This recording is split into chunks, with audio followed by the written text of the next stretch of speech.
Good afternoon and welcome everyone to the March 16, 2021 Community Development, General Government and Housing Committee meeting. Today, due to safer at home orders, all committee members are participating virtually. For virtual meeting, committee members will be muted until asked to be heard when there is a vote. It will be necessary to take a roll call vote. A committee member will be recognized, raise their hand, and state their vote.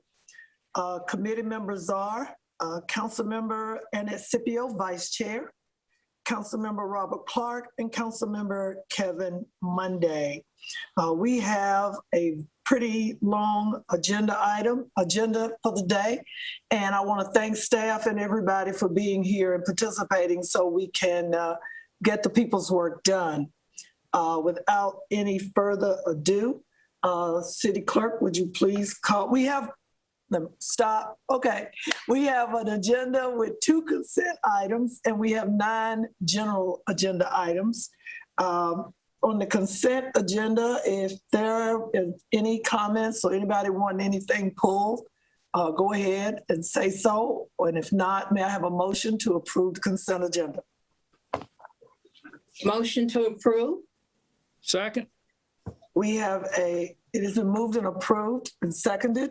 All those in favor, Councilmember Annette Scipio, Vice Chair. Yes. Councilmember Clark. Yes. And Councilmember Monday. Aye.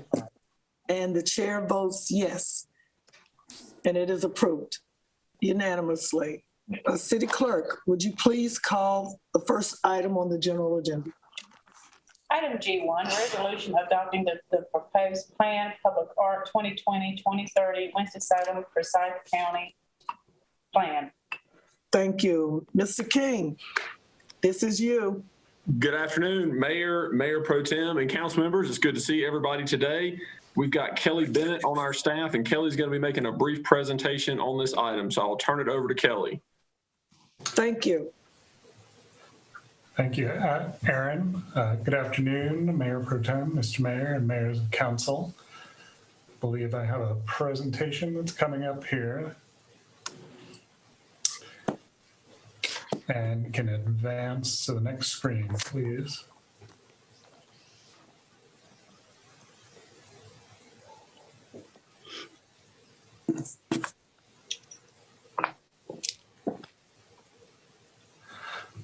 Okay, thank you very much. Public Art Plan was facilitated by the City County Public Art Commission.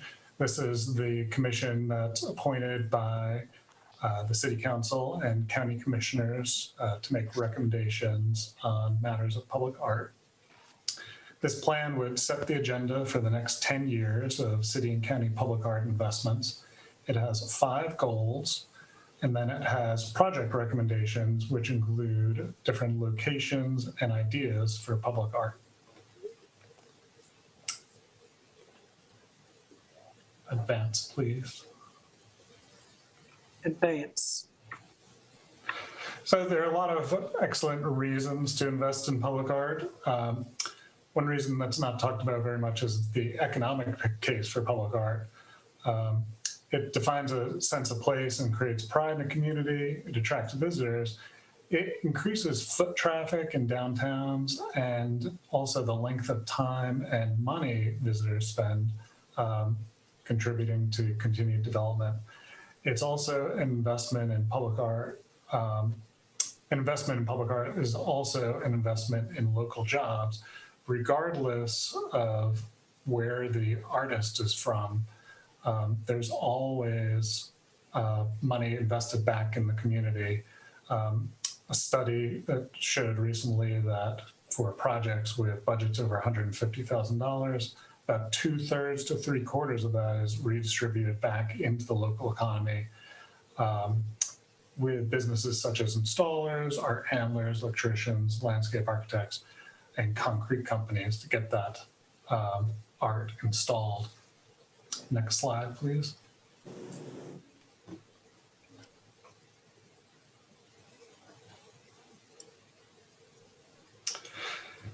And this is a chart that shows the different investments in public art. These are pre-COVID numbers for some peer communities and then a couple other communities in North Carolina. You can see the amount of staff that they all allocate to their public art program.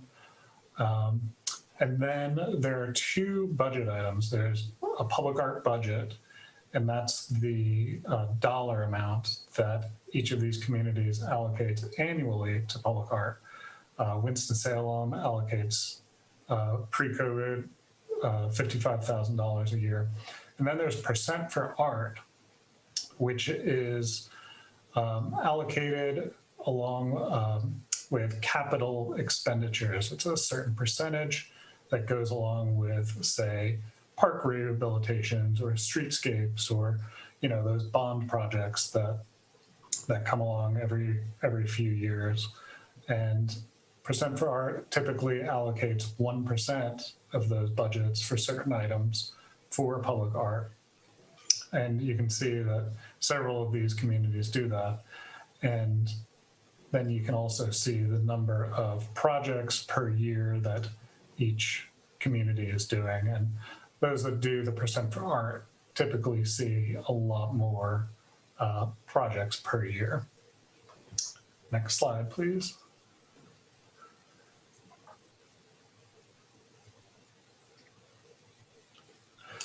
So the first of the 5 goals is to include public art in future city and county investments, such as parks, libraries, recreation centers, greenways, and streetscape improvements. This is the percent for art ordinance. Adopting the plan wouldn't adopt a percent for art ordinance. The plan is just to consider such an ordinance in the future. So this is what I call investing in our future city. And next slide.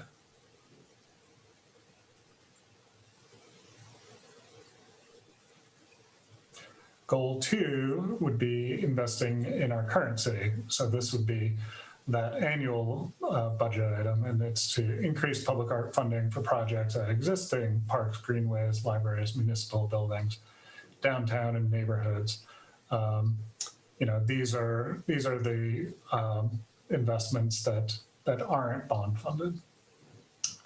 Next slide, please.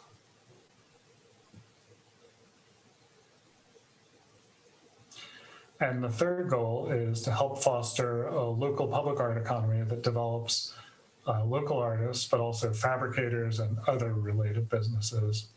And you can see the commission doing that through different projects like our recent bus shelter project, which went up last year, and then our 4th and Spruce project, which has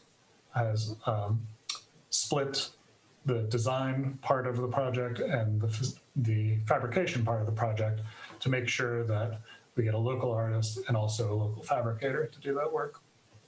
Next slide, please.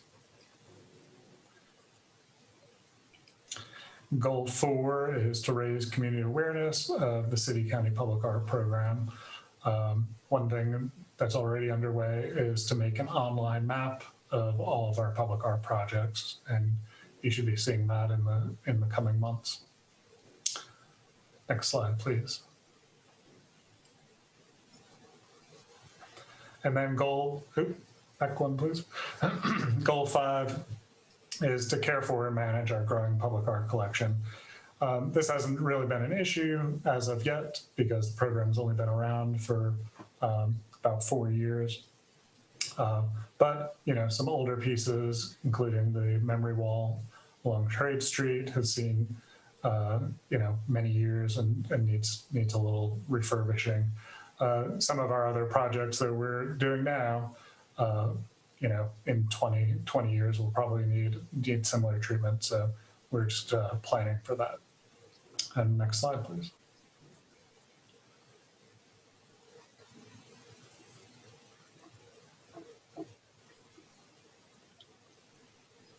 And the next part of the plan is public art projects for the next decade.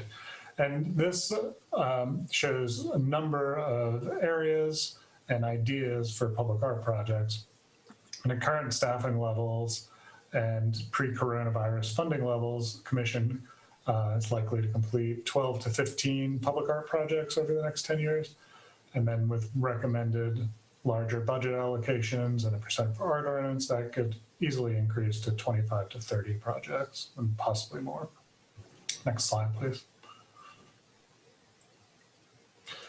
And, this section lays out different areas for projects. It's not only downtown, but it's parks and greenways, community gateways, could highlight significant people, public facilities, and also special projects, like the bus shelter project that we saw, but also, possibly sculptural bus shelters. And there's just a number of different recommendations for projects like that in here. Next slide, please.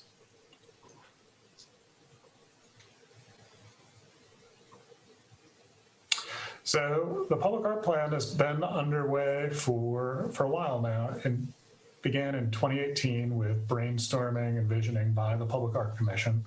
And then in April and May of 2019, we held 3 in-person public input meetings and also an online survey that got a number of responses. In July and August of 2020, we presented the draft at 7 public input meetings, a few in person and then some online. And then in October 2020, the Public Art Commission recommended plan adoption. Next slide, please.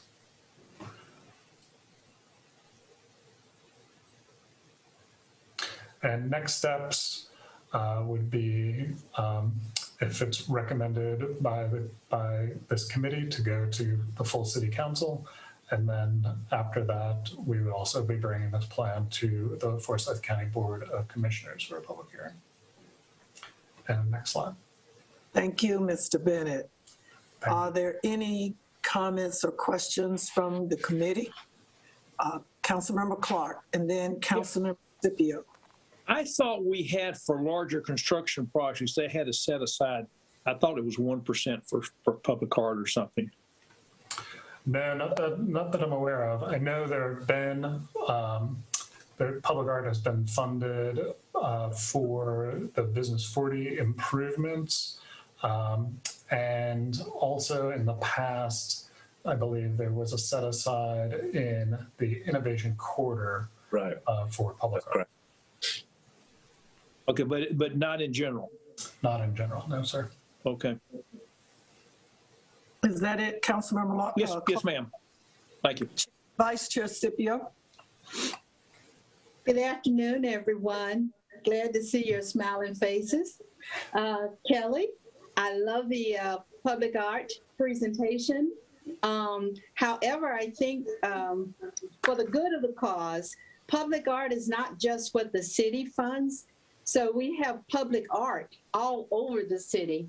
And it would be great if on that map, we could also identify where public art is. Winston-Salem State has a beautiful sculpture garden. And of course, the John Biggers murals was a public arts piece. And we've got public art throughout the downtown. We have some murals most recently that have been painted and put up. And the School of the Arts is doing a mural. I think it's going to be now at Sunrise Towers. It was going to be, it's going up eventually. I think you know about that. But on that map, when we're trying to talk about where our art is, if we could put all of the locations, because we do have a significant amount of public art in our communities and our neighborhoods. And so I think that would really help the cause of educating people about our public art. Yes, absolutely. And we will definitely add a layer of art that is funded, beyond the city and county. Thank you. Thank you. Mayor Jones. Mayor Jones. Madam Chairman, I just wanted to clarify that the set aside was just an innovation quarter. Thank you. The art set aside was just innovation quarter. Thank you. Councilmember Larson.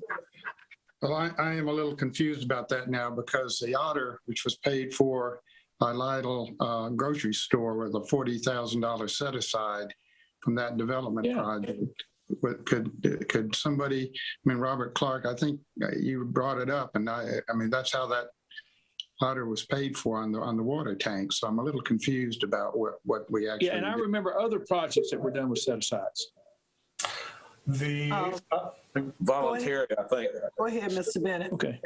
I can clarify, the water tank was part of the MRBS zoning district, which is really just limited, it just occurs in the one area where that Lowe's and Lidl and Walmart are south on Peters Creek Parkway.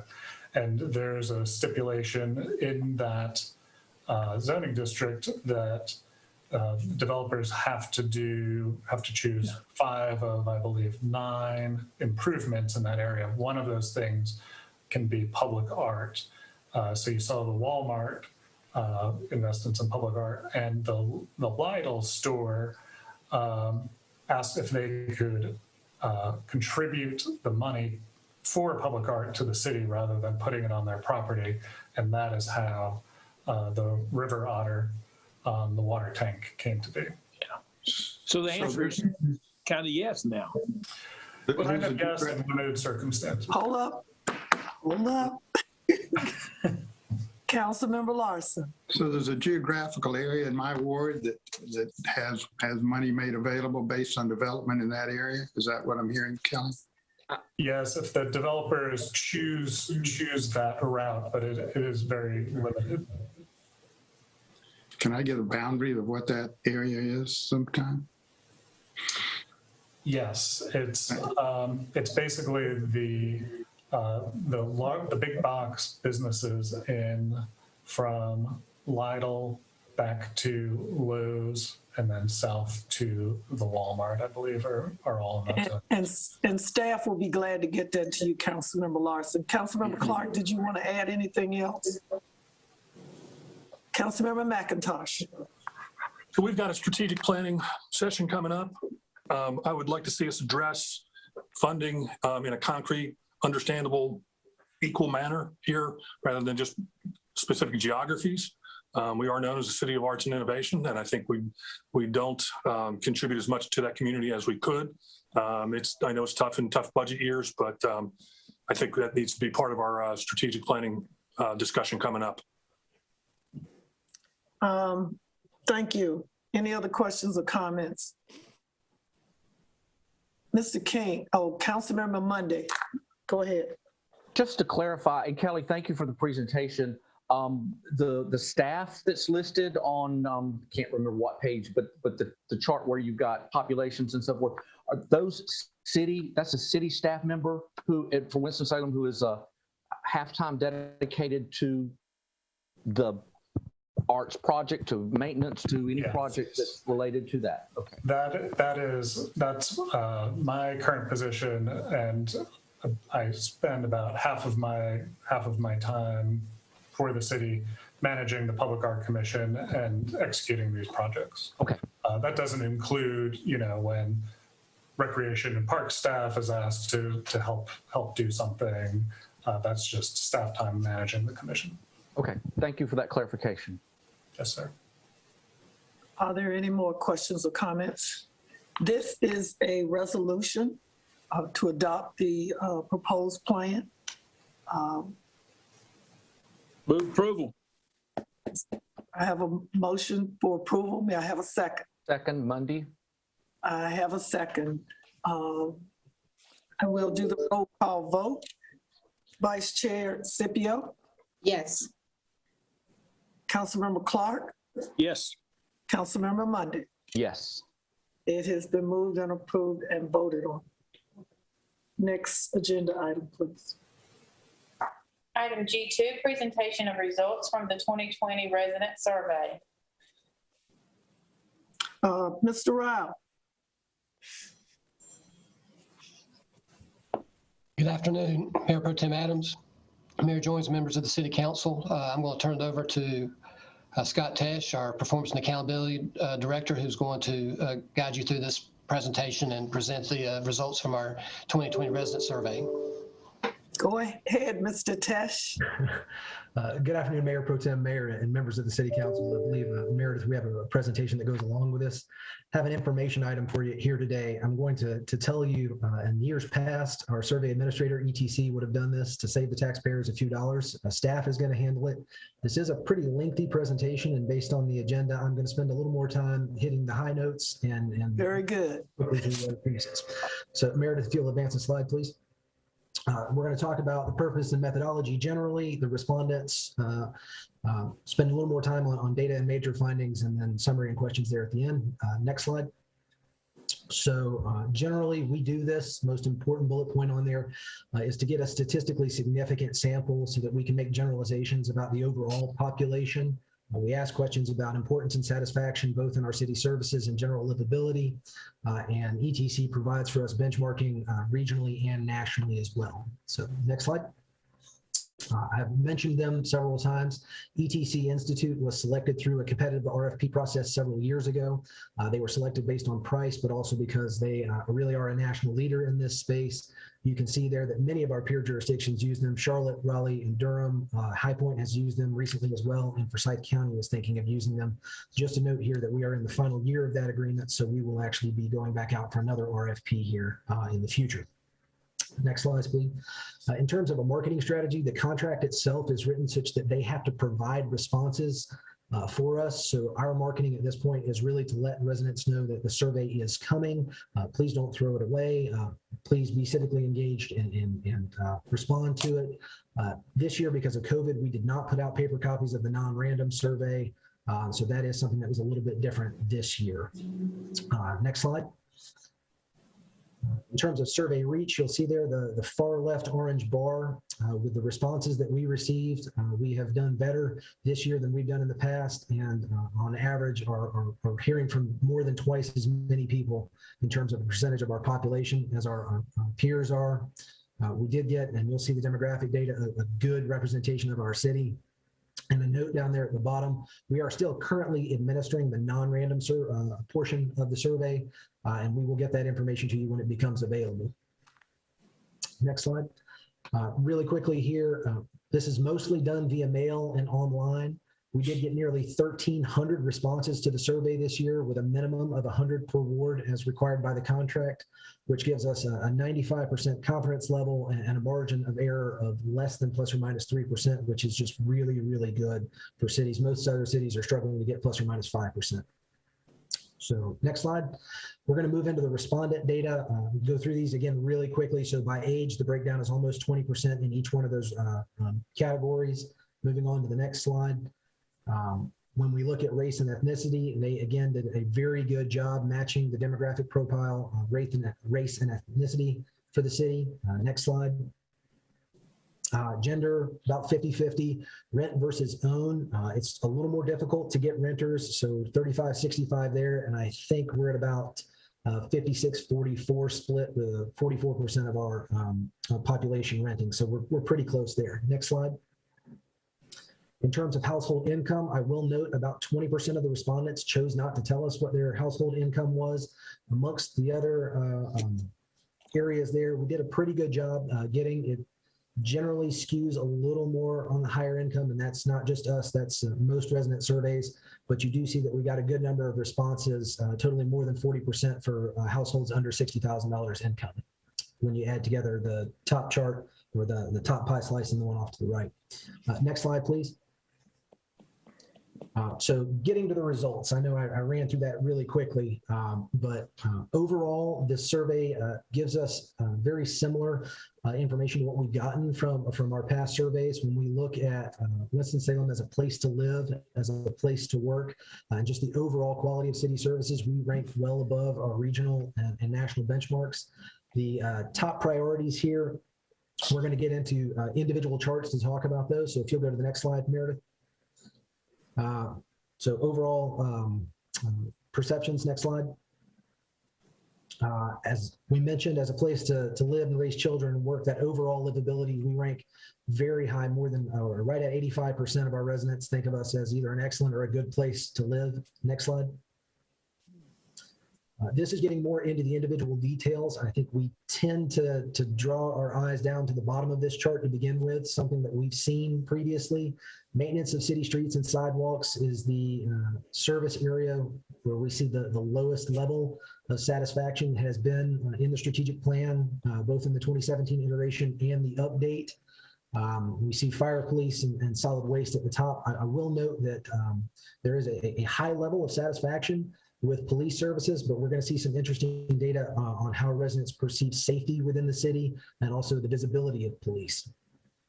And again, we've got the other departments and services there as well in terms of stormwater and mass transit. So moving on to the next slide, we're going to look at some of the benchmarking data. Next slide. Again, this is comparing us. You'll see the blue is the city of Winston-Salem. The red is the regional benchmark or the Atlantic region.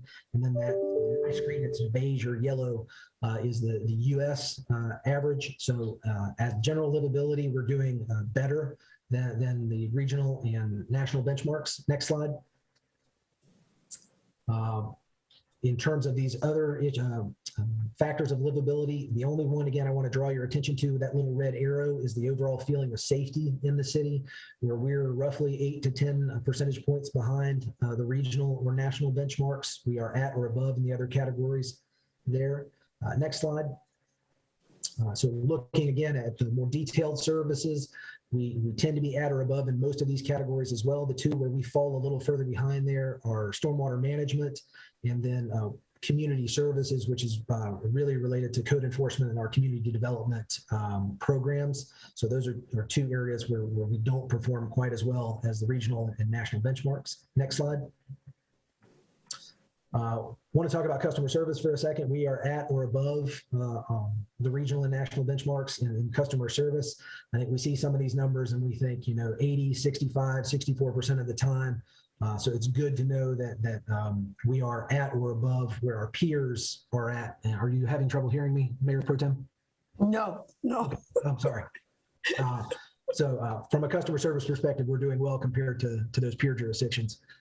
Next slide, please. So the next two, we're going to look at trends between 2018 survey and what we're calling the 2020 survey, which was finished here in January of 2021. This slide with the green bars is going to show areas where we've trended up. And so in availability of greenways, a couple of parking options and cost. You'll see that we've started to go up a little bit, and so we'll take note of this and look in future years whether this continues to be at a higher level. The next slide, we're going to see the opposite of that, areas where we've decreased. I want to draw your attention to the bottom to start with.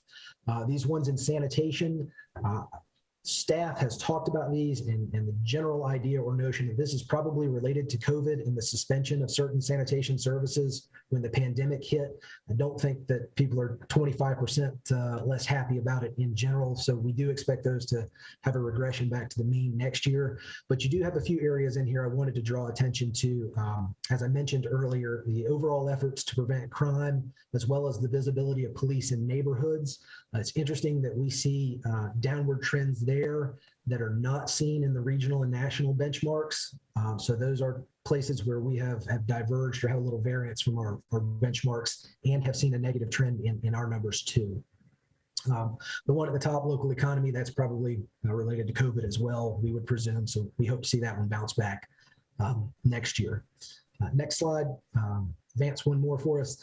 These are, if you look in the report, they're called the important satisfactions ratings. So when we ask questions, we ask the perception of a service, and then we also ask what are the most important areas in a service area.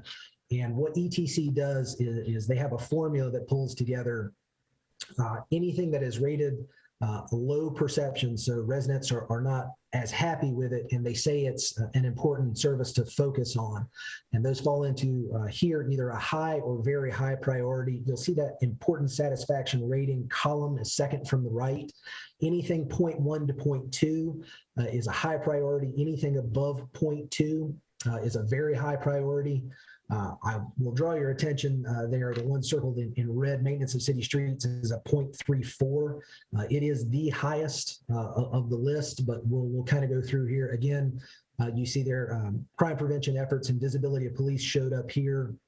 Within streets and transportation, you've got the maintenance of city streets throughout the city is number one, but city streets within your neighborhood, number two, and then availability of sidewalks. If we'll go to the next slide.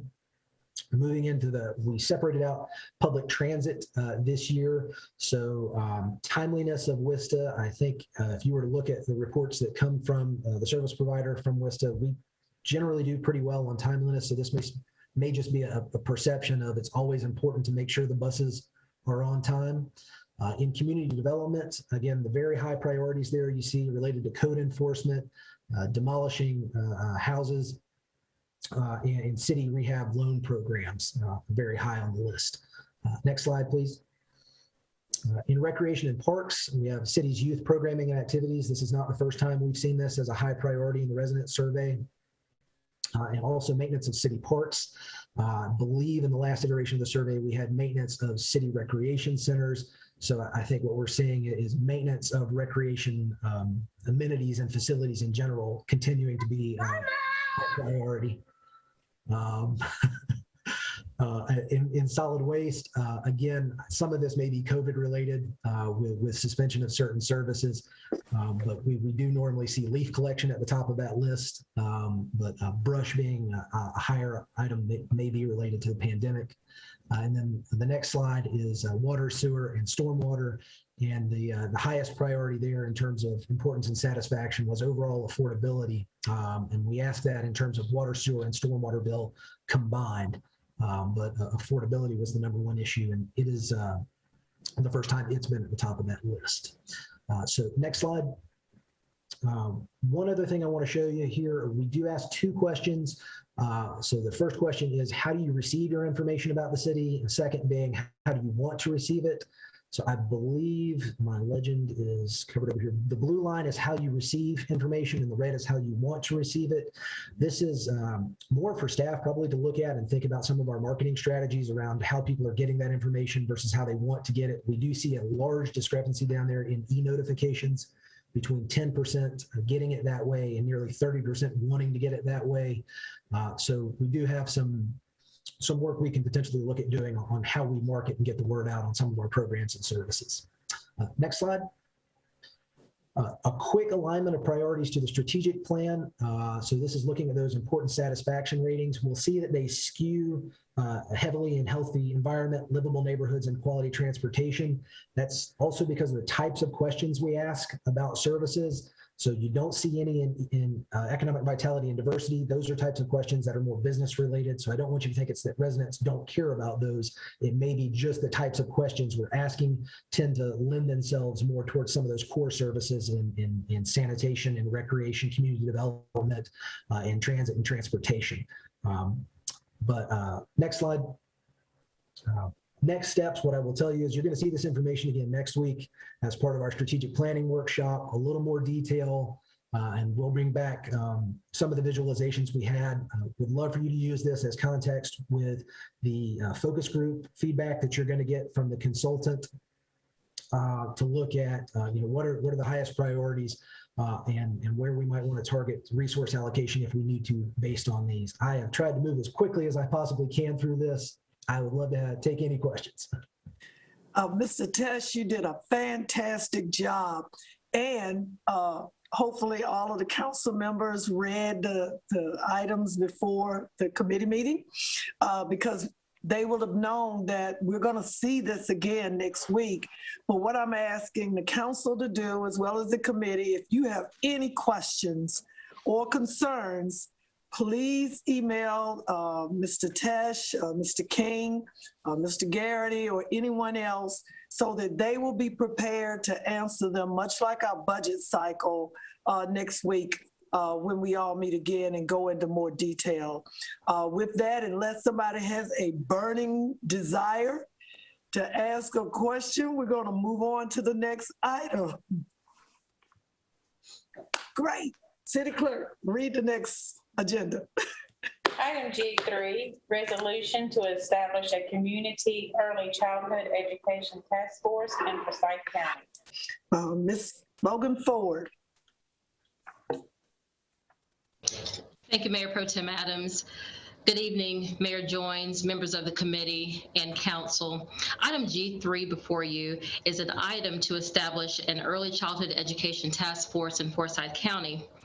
In June of 2014, the Pre-K Coalition was formed, and the goal of that commission was to provide every 4-year-old in Forsyth County the opportunity to attend a high-quality pre-K program.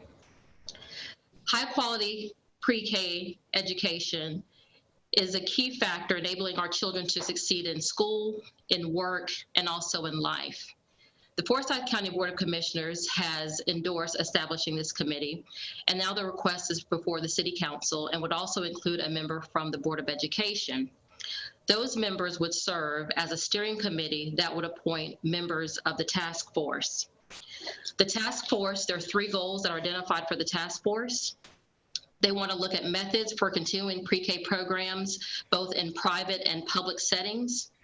They want to look for recommendations for the effective and efficient management, administration, and evaluation of this system. And then also look at recommendations for expanding pre-K in Forsyth County.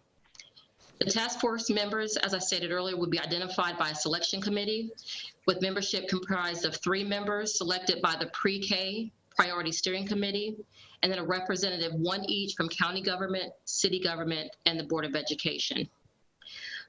After the task force has been established, the plan would be to provide a report on the progress to each of the elected bodies by February of 2022. In addition to the information I've shared, I also have Bob Fikema with us on the call with Family Services, and if there are additional questions before the resolution is considered, he can provide those for the committee. Thank you. Welcome, Mr. Fikema. Councilmember Vice Chair Scipio. I think this is absolutely essential for our community, but I am concerned about the makeup of the task force. Will it proactively seek minority voices as well as families with children, not just professionals who serve them? And also, will it also be strategic about having voices from every ward? So Councilmember Scipio, I'll speak to one piece of that and then ask Mr. Fikema if he would chime in. The steering committee that we're creating tonight would just be a group of individuals that would identify the 25 or so members that would serve on the broader task force. So I definitely think there is a desire for that group to be as inclusive as possible and representative of each ward. I think that the members that would be recommended to serve on the larger committee, that would be an interest that would be shared by the member that the City Council appoints to serve on the steering committee. Thank you very much. Yes, ma'am. Mr. Fikema, do you want to comment? Yeah, I would just say that we've kind of arrived at the time when the time is right for us to move forward in this in Forsyth County. As Ms. Ford mentioned, we've actually been working at this as a coalition for almost 7 years now. And fortunately, those years have been productive because if you go to our website at Pre-K Priority, there's no hyphen there, prekpriority.org, you will see a number of studies, research findings, reports that have been generated by the 50 to 60 individuals who've worked on this over the last several years. So we have the groundwork laid, and now we can present that and continue to develop it to this task force. Again, this has been an approach that has been taken in other counties in North Carolina, and it has gotten and kind of mobilized the community behind this effort. And as a result, they've been able to make some additional investments in high quality pre-K programs in their communities. We are already moving forward with this, with the Forsyth County Commissioners having approved this a couple of weeks ago. They're in the process of identifying their member of the selection committee. We just learned today, as a matter of fact, that the Board of Education has appointed their member of the selection committee. That would be School Board member Marilyn Parker.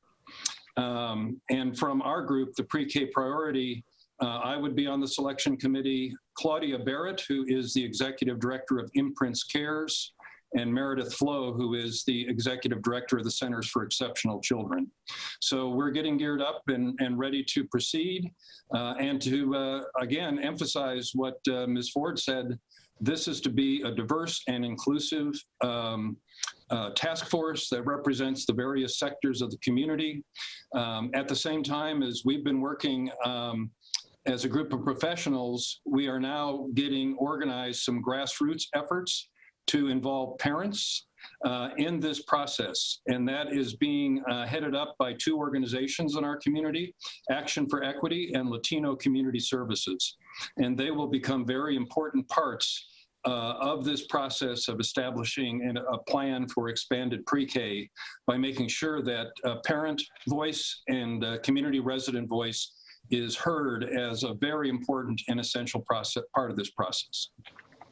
Thank you.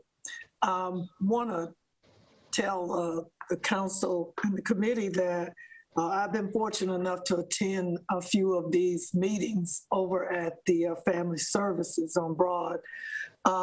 If you look at, or if you have seen the attachment presentation in your material, the thing that should stand out with everybody is that Forsyth County, Winston-Salem, has only enrolled 27% of the children that are eligible to be in pre-K in our city and county, whereas we're at the bottom. As a matter of fact, we're near the bottom of the counties for the whole state. So it's an all hands on deck situation with COVID and the way our schools have been closed. It is going to be very important, Mr. Fikema, that we get this up and running very quickly. I heard today that there will probably be in-learning this summer for students to try to get everybody caught up. But it is important if a child does not have the basic skills when they start school, pre-K to 4 or 5, they're already behind. There is no equity, there is no equality, they're just behind. So I'm looking forward to staff bringing us more information on this so that the council can go ahead and do its part to get our children ready for pre-K in Forsyth County. Any other comments or questions? Mayor Pro Tem Adams, Mr. Fikema listed the representatives from the other agencies. I do not have a name that was provided to me as of yet, but it's my understanding that the Board of Commissioners will be identifying a member of the governing board that will serve on the task force. I need Councilmember Scipio. I move for approval. Second. Been moved and properly seconded. Thank you. Roll call vote. Vice Chair Scipio. Yes. Councilmember Clark. Yes. Councilmember Mundy. Aye. And the chair votes yes. The motion has been approved for G3. City Clerk, please call the next item. Item G4, update on implementation of the Emergency Rental Assistance Program. Ms. Logan Ford, you're up again. This is an information item for the committee. I will ask Ms. Newman, our Community Development Director, if she'll provide an update on how we're progressing to begin the Emergency Rental Assistance Program for city residents and also county residents. Ms. Newman? Thank you. Thank you. Good afternoon, Chair and Mayor Pro Tem Adams, Vice Chair Scipio, members of the committee and members of the council. Again, I'm Marla Newman, Community Development Director. In your packet, you have the overview of the Emergency Rental Assistance Program. A couple of things I'd like to direct your attention to are one in particular at the bottom of page 1, where it talks about prioritization of those who we will be assisting. And the priority, and this is per Treasury guidelines, are those who earn 50% or lower of the area median income, and those households who have been unemployed for 90 days or more due to COVID. What we did on the page 2 was actually put the income chart in there so that you can actually look at household size and 50% area median income to get an understanding of who would qualify for those funds as a priority. But keep in mind that the monies are available for those who earn up to 80% of area median income. But this way, at a glance, you can kind of get a sense based on family size who would be served. The collaborative between the city and the county also identified one additional priority, and that was for those individuals who are facing eviction. Since this document was created, our county partners went to eviction court and did a hand count of outstanding cases, and they identified approximately 200 of those. So as part of our marketing, we will do a direct marketing to those 200 households that they saw actually had cases on file in eviction court.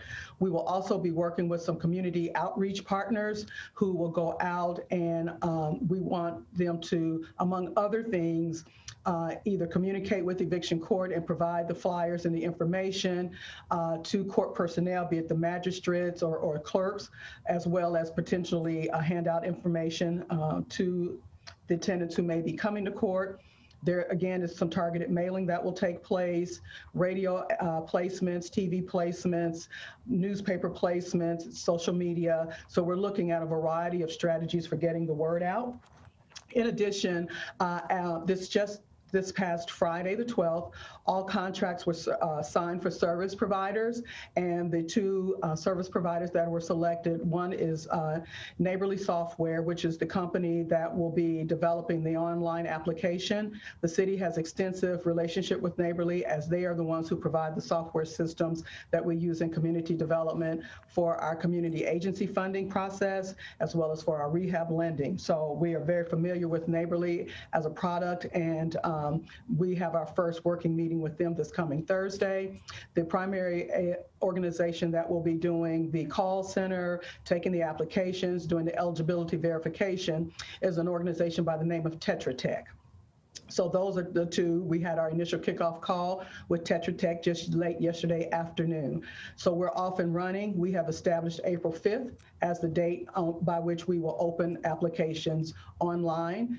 We will have some forward-facing staff, temporary staff that will be hired by the Department of Social Services.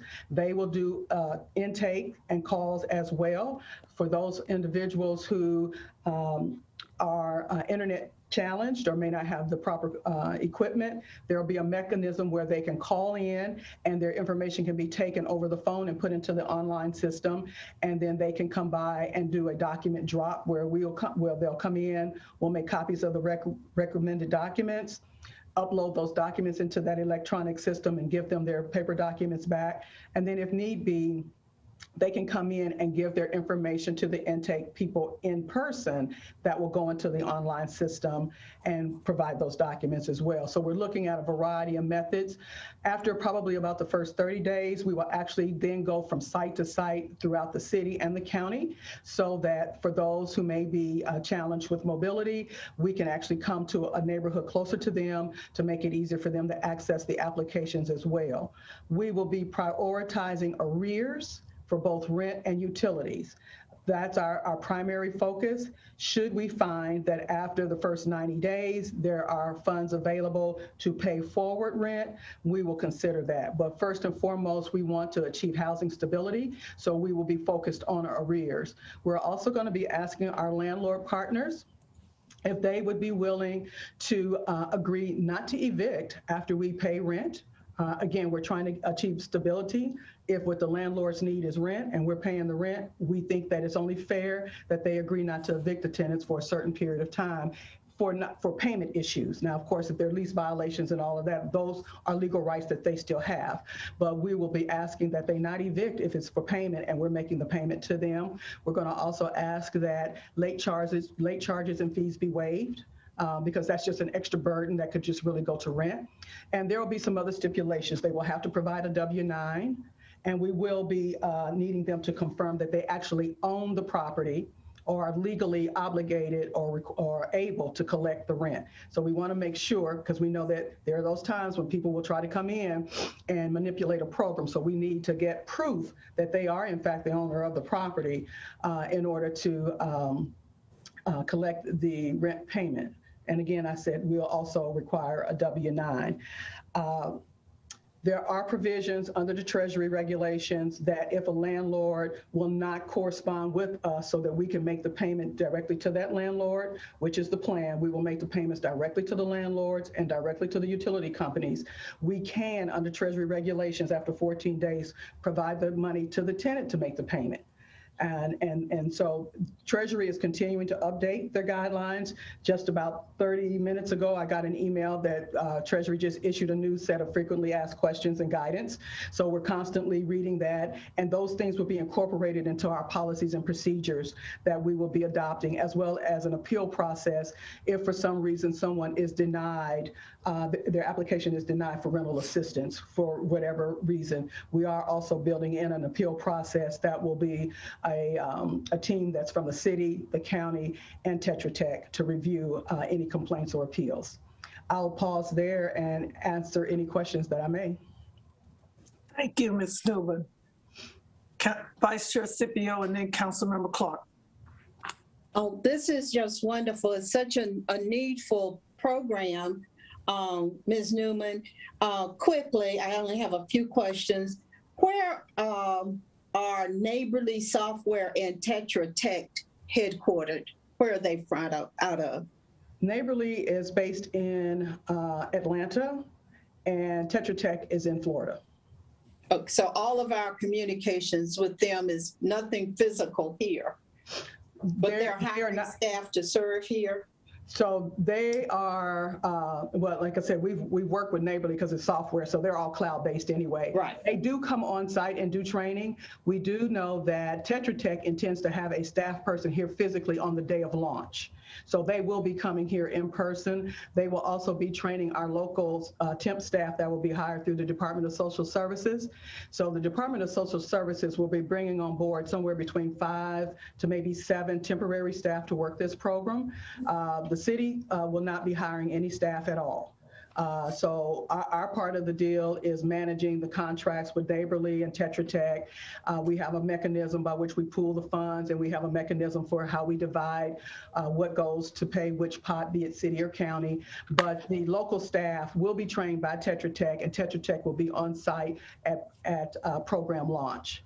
They have extensive experience with disaster recovery programs and managing large mechanisms for FEMA and other agencies. And so they bring a wealth of experience with them, which is why we thought that they would be able to hit the ground running in a very quick fashion. So when residents contact the city or me or 311, where should they be referred to? Because they won't be going to community development. Where should we refer them to? DSS? We have a 1-800 number that will be dedicated for this program, as well as there will be web links on both the city's website as well as the county's website that will take you directly to the application and the phone numbers. So there is a dedicated 800 number for this program. So if you would just forward that to us, so we'll have it to, because people will call and say, I want more information about that. And so we'll have that to get to them. And I'm just also assuming that all of the other major social service providers like Crisis Control, Sunnyside Ministry, and Salvation Army will be informed about this program so that they can refer people to it. Absolutely. We intend a very broad push of information, and we've already been working with the city's marketing department today. We have another meeting on Thursday, and so we're off and running. Now that we've agreed on the date, we set the date just yesterday for the launch, so we're off and running. Thank you. Yes, Councilmember Clark. Just a few quick items. First off, I wasn't surprised we had to go out of state. This is a real specialized service we're looking for that you use once in a lifetime, so to speak. But I'm glad to see we found someone with experience. I would like to ask staff, I guess I'll direct this to the city manager or to Mr. Rao. Does rent assistance can we use this? Can we use the money we're getting, whatever it's called, I'm gonna call it the stimulus money, in this area? And looking through the information we got, we can serve roughly 2,400 folks based on average rent and this, that, and the other. I would like to see if we, and I was, I guess, pleased that there are only 200 filings at the court for evictions. But we have a very hard time getting our hands around how many people are involved here. And I know there's been some concern we'll have a rush and then we'll have to cut it off. But I would suggest before we stop taking applications that we get with to find out if there are additional monies we could put into this if needed. I think this is a very critical area. And I'm glad to see the program's going to be up and running. But again, I would come back to the council before we close and say, listen, we got 2,000 applications. We're getting 100 a day. So in a week, we're going to be full again, and maybe see if we can come up with some additional help there. I don't know if it's available, but I certainly support it. And I like the way you're letting everybody know. I would put the Realtors Association on that list as well. A lot of landlords are members of it. And certainly contacting the folks that Ms. Scipio mentioned as well. But I would like to be kept up real time on how the applications are coming so that we can get an order of magnitude of what the problem is here. Thank you. Yes, sir. We have a relationship with the Piedmont Triad Apartment Association as well. So we'll be partnering with them, and we've already established in yesterday's kickoff that we will have weekly reports from Tetra Tech on the number of applications and approvals and so forth. There'll be about a week lag, but we are expecting a data report every week from them so that we can keep you abreast real time on what that's looking like. And the contract we signed runs through the end of the year. So we also have the opportunity to reinvest in that pot if the monies are available. The contractual relationship takes us to the end of the year, which is consistent with the Treasury guidelines for the program. Thank you, ma'am. Yes, sir. Thank you. Mr. Garrett. Good afternoon, Mayor Pro Tem Adams and members of the committee. Councilmember Clark, I wanted to let you know that there is, in the American Rescue Act, there is significant funding for additional rental assistance. They have not given us the guidance yet of how much we will get, but we're expecting to get more money in that category. On top of the $55 million in direct stimulus money, which I think probably we will be able to use for this. We just don't have enough guidance yet, but I'm confident we're going to have more money. Thank you, sir. Thank you. Councilmember Mundy. Thank you. The kickoff date or taking applications date is April 5th. Yes, sir. Ms. Newman, did you say by what date the first payments would then start rolling out? What's the lead and lag time there? The goal is approximately 10 business days. Okay. And then just a follow-up question to that, you said that the payments would go directly to the landlords. They would have to prove ownership. How does that work with property managers like a Home Real Estate or a T. Phillips? There's still a way to show who actually is the owner through the tax records and Secretary of State. So there'll be documentation that they can provide us, be it a copy of the tax bill or whomever, and showing the contractual relationship between property management and the owner. But and in addition, one of the other things that has to be included as part of the documentation is a copy of the lease. So we just want to cross-check and make sure, again, just out of an abundance of caution, that the right people are making the right claims for the right money. Okay, so that doesn't mean you're bypassing the property managers. It just means that they have to show documentation that they are the agents who fiscally collect rents. Correct. Okay. Thank you. Yes, sir. Councilmember Scipio. I just have one other concern. I know there's a lot, we've been talking a lot about rental assistance, but is there any money coming for homeowners who have lost their jobs and are having problems making their mortgage payments in any of the COVID dollars? So the city has a separate program unrelated to this particular emergency rental assistance program. We call it our program RUMA, Rental Utility Mortgage Assistance, and that is funded with CARES Act money to the tune of about $1 million. Right now, we have 3 agencies that will be working in that particular program, which should roll out in about another 7 to 10 days. in that particular program, Financial Pathways of the Piedmont, they will be the ones handling the mortgage assistance, and that pool of funds is approximately $700,000. So the majority of that initial CARES Act money is going to go towards mortgages, and a smaller pot will go towards rent and utilities, and that's city only.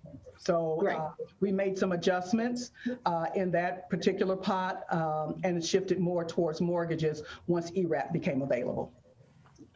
Thank you. Thank you. And one of the things the council you need to understand is, like Mr. Garrity said, there are other funds coming through the pipeline from the Rescue Act, as well as some other trenches of money for housing, infrastructure, transportation, and workforce development training, and some other things.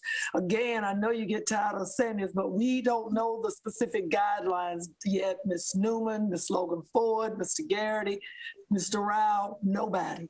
We're hoping, again, they said the money would be distributed in 60 days.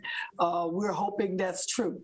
But one of the things I was going to ask Ms. Logan Ford and Ms. Newman, Mr. Garrity, Ms. Newman, could we get an update next week at the strategic planning session as well on where we are at that moment in time when we meet? Yes, ma'am. All right, Mr. McIntosh. I always try to make it a point of just reminding council about how our actions impact the availability of affordable housing. So this program will pay people who will then pay their landlords, who sometimes, and I think more than people realize, are small mom and pop operators that supply naturally occurring affordable housing. If the rent payments go away for too long, those owners go into foreclosure, and those properties are no longer available to people as affordable housing. So this is, I just wanted to highlight that impact of this. So it's great. Thank you. Any more questions or comments? City Clerk, please call the next item. Item G5, information on racial equality. Assistant City Manager Logan Ford, please. Thank you, Mayor Pro Tem Adams. Again, committee members, item G5, this is an item that was first presented to the General Government Committee in August of 2020.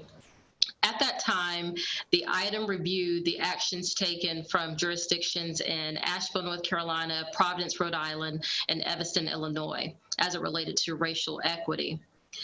Following further research, the item is now returning to committee for discussion. There are some attachments that you have before you, 2 attachments. It's a table comparing North Carolina jurisdictions, and then there's also a draft resolution.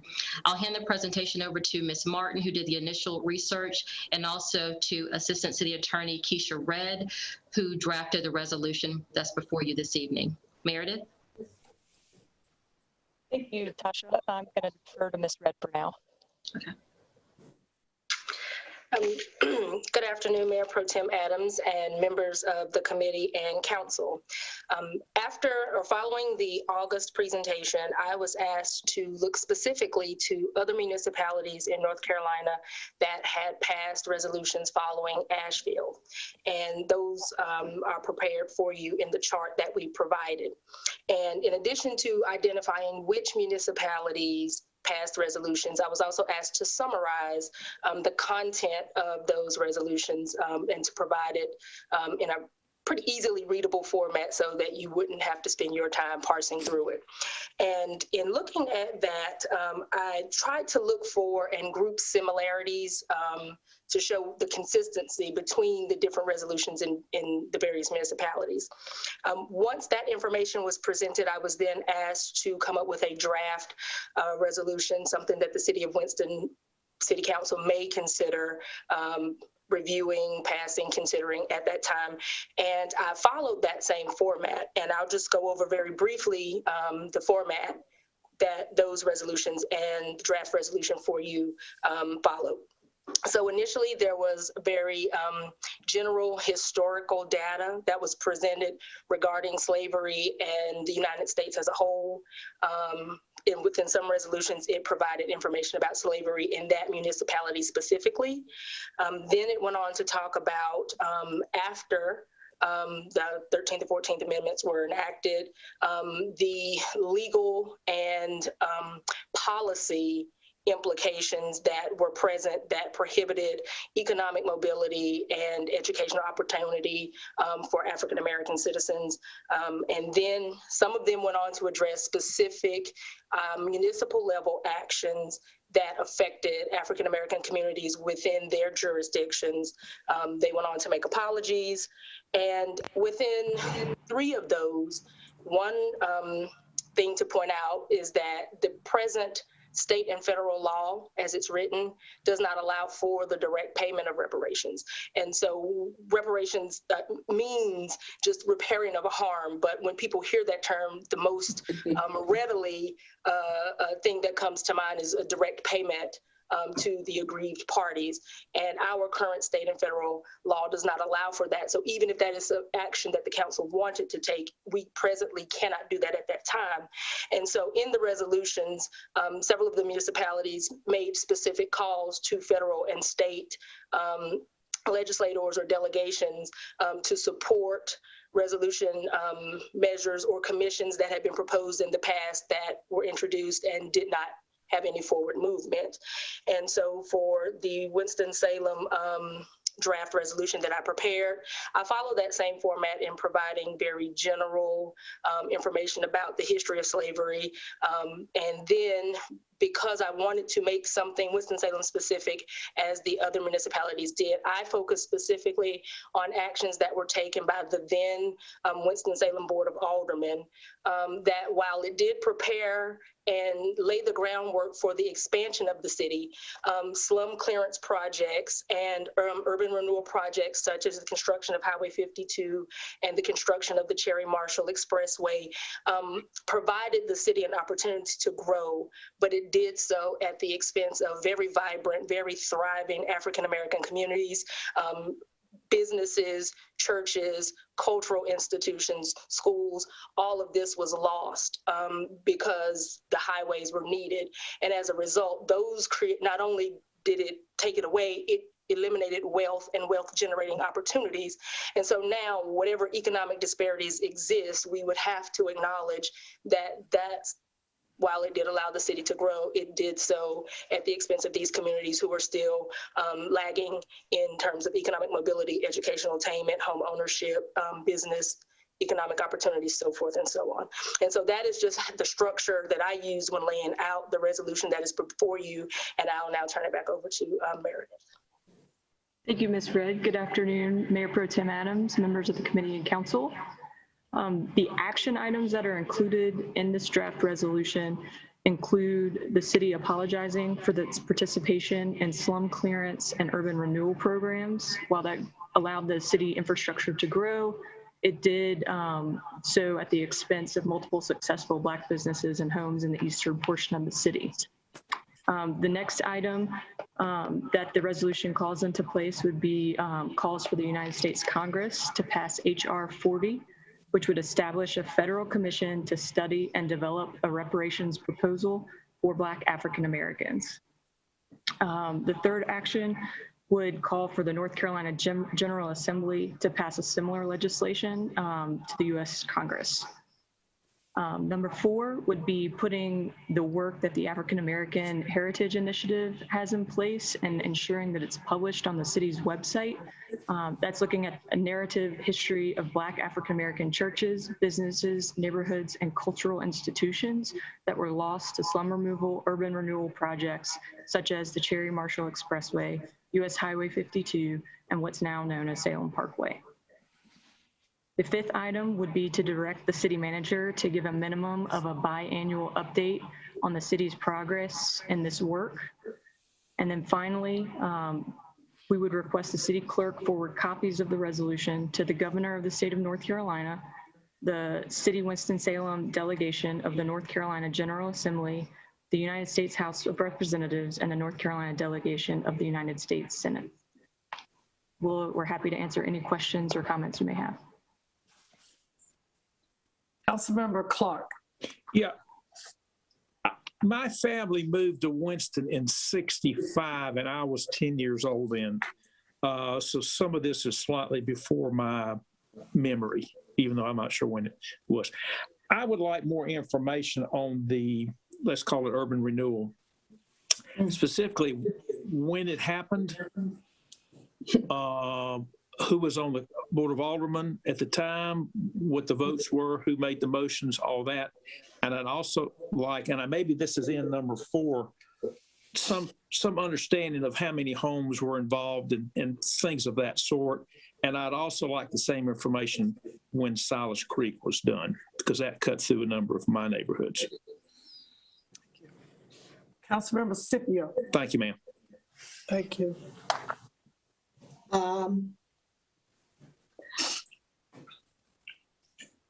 This resolution is touching me in a very special way. I've seen the destruction. I saw the places, the neighborhoods, the churches, the people who love their homes. And there is nothing that can bring that back. But for us to do this is a major step towards healing our community. More than anybody would ever think, because it didn't touch, it touched so many people. So I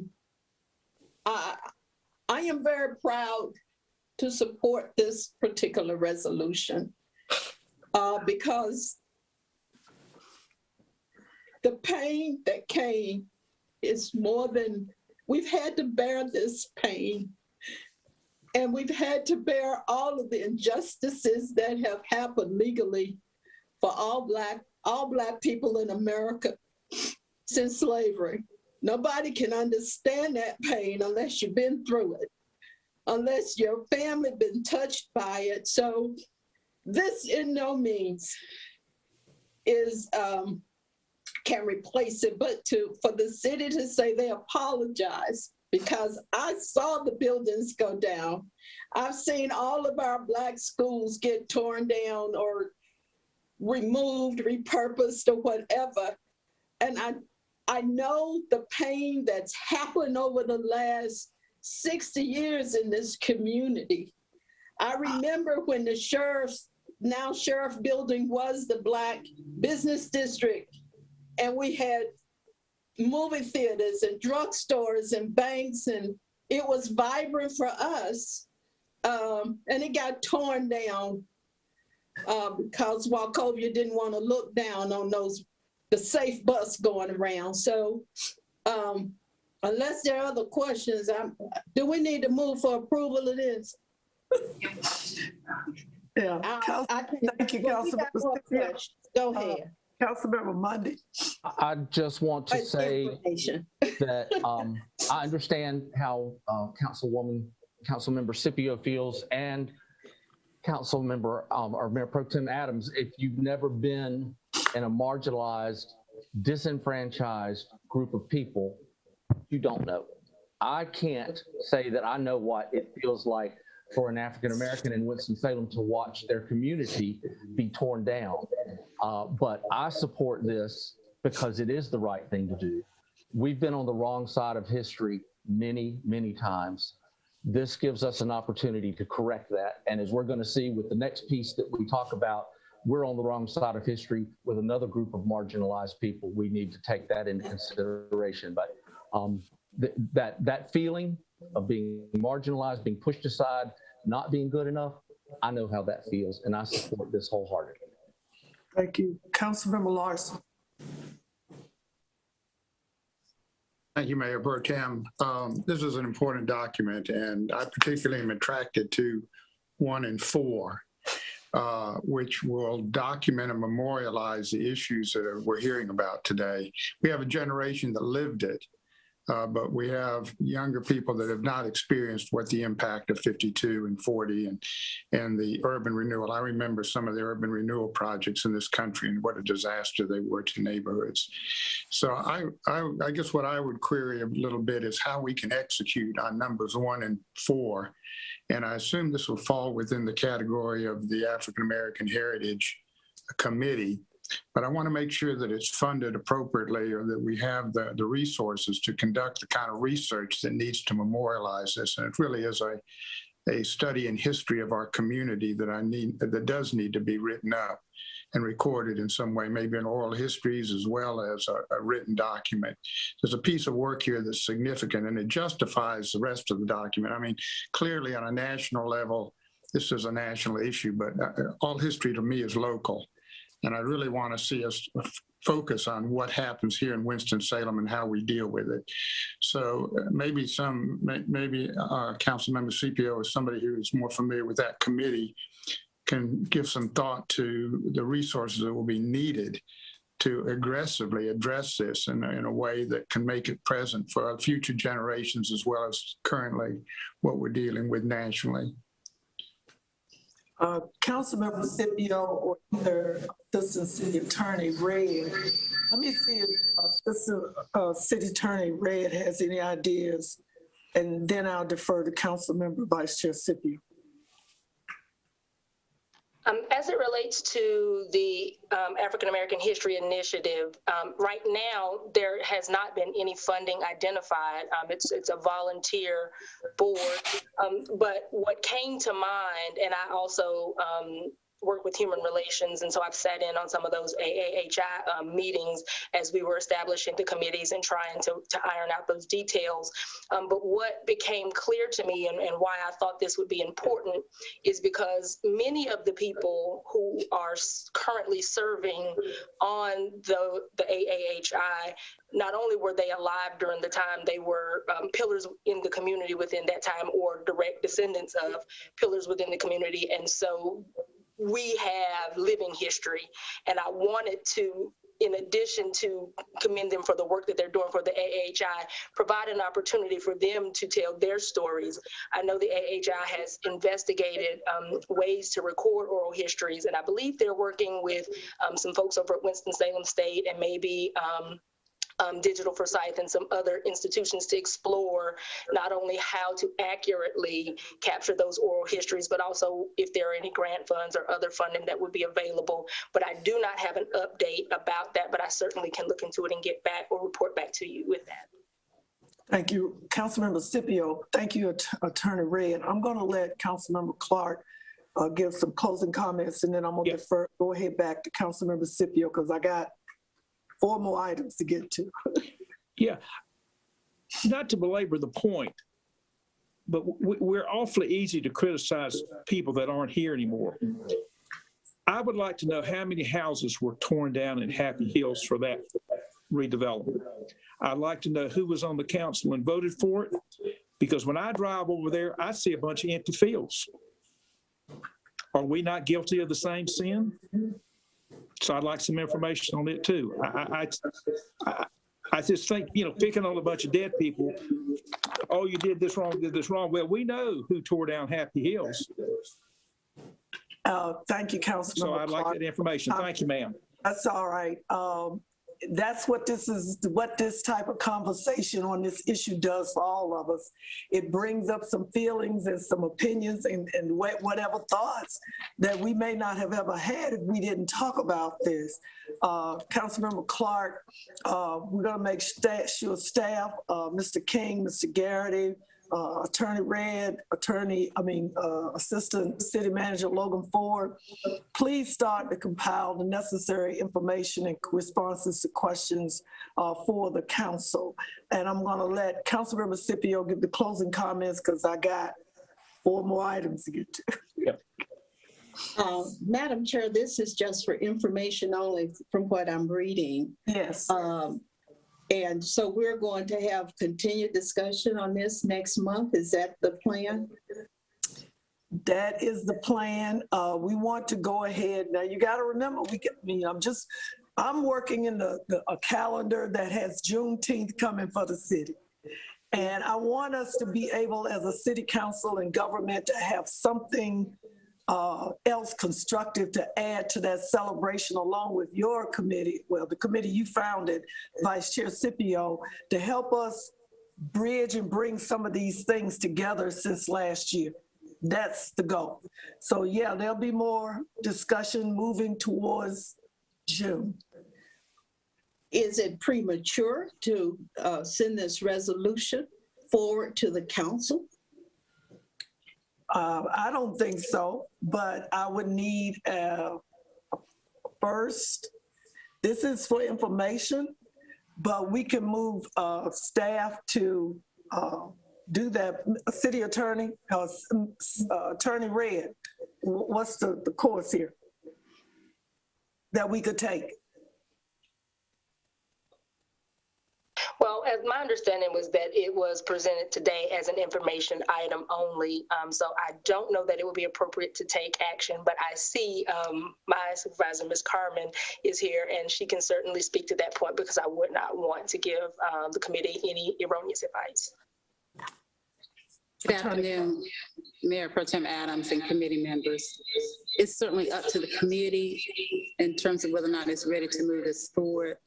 However, this does sound like there's some outstanding questions, requests for information, which I'm not sure we'll have before Monday. Thank you, Attorney Carmen. I believe that Councilmember Vice Chair Scipio and Councilmember Clark, Councilmember Monday, I believe we need more discussion. I really do, because there's some history with all of us, particularly the ones of us who grew up here in Winston that lived on Southbound and lived off of Martin Luther King, Claremont, Cameron, all these areas, as Councilmember Clark said in Scipio, that were moved and excavated for the right of economic development. And Councilmember Clark, we will make sure we have the timeline history if we can find it. I'm sure we can. And Mr. King and Ms. Logan Ford and Ms. Red, if we could get some pictures, get with Mr. King and them so we could have some visuals of what the African-American, that's right, Councilmember Scipio know what I'm talking about, what the African-American community looked like so far as density, and you're going to hear about density in a couple of our other items. We might not have this 15, 16,000 unit issue if all of these houses, thousands, had not been torn down east of 52 and to the south. Mr. Garrity, last comment, and then we're moving on to the next item. Thank you, Mayor Pro Tem. I was just going to say that if you look at the resolution, I mean, it is much broader than just urban renewal. Yes, it is. It is de facto discrimination. As I told staff, you walk down the Hall of Mayors, you can feel it. And our records show prior to the 70s, our hiring, our promotions, all actions of city government we had that lens of discrimination in it. And I mean, it's real. So thank you. Thank you. Attorney Red, continue to work. Meredith, thank you as well, Ms. Martin. I appreciate you so much, and Attorney Carmen. We'll continue the discussions, and let's move forward with this to provide more information to a willing and learning council and others. City Clerk, call the next item, please. Item G6, information on non-discrimination initiatives. Attorney Angela Carmen, you're up. Good afternoon again, Mayor Pro Tem Adams and committee members. I'm going to walk you through the updated items, NDO items, and the additional items. Meredith, if you could pull up the table to exhibit. Display that on the screen. Is that it? What you have before you is a chart that displays the number of towns or cities and counties that have adopted NDOs. Briefly, you have the town of Chapel Hill, the town of Carborough, the town of Hillsborough, and those were pretty much adopted on the day they were considered.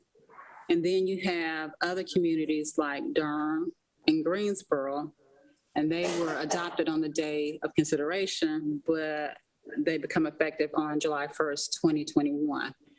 And the various ordinances have different provisions. Mainly, they prohibit discrimination in employment and public accommodations. And several of the communities also have fair housing ordinances. You'll notice that Raleigh, scroll up, Meredith.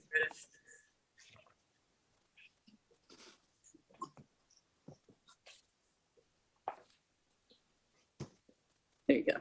Has a policy of non-discrimination, which is different from what the other communities that I just touched upon have. Basically, this is a ordinance that encourages the private sector, employers and others to look at their policies, their services, and make sure they're not discriminating against various protected classes, much like the other NDOs. The protected classes include race, religion, national origin, sex, sexual orientation, gender identity, gender expression, and so forth. But the Raleigh ordinance is a little different.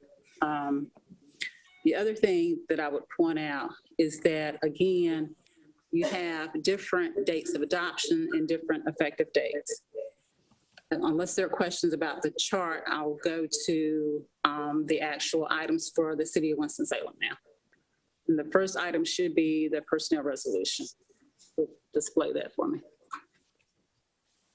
And while she's working on that, I will note that there are a number of communities you'll see at the end of the chart that are still kind of doing their due diligence, working on doing their research, trying to determine what the authority is for adopting the ordinances and what enforcement mechanism there may be. And even with the towns that have adopted these ordinances, there are still questions with respect to enforceability and what the enforcement mechanism will actually look like. The first document you have before you is the updated resolution, which was presented last month. And basically the changes include the addition of some additional protected categories, including veteran status, marital status, familial status, and protected hairstyles. Those categories you'll find in a number of the other ordinances adopted by other communities. I've also put forth in paragraph A, the Bostock case, which serves as the basis for prohibiting discrimination based upon sex. In that particular case, that sex includes sexual orientation, gender identity, and gender expression. And those are basically the significant changes to the personnel resolution. We'll go to the next document.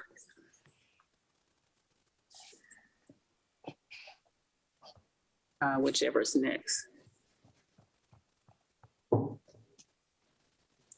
The policy of non-discrimination should be next.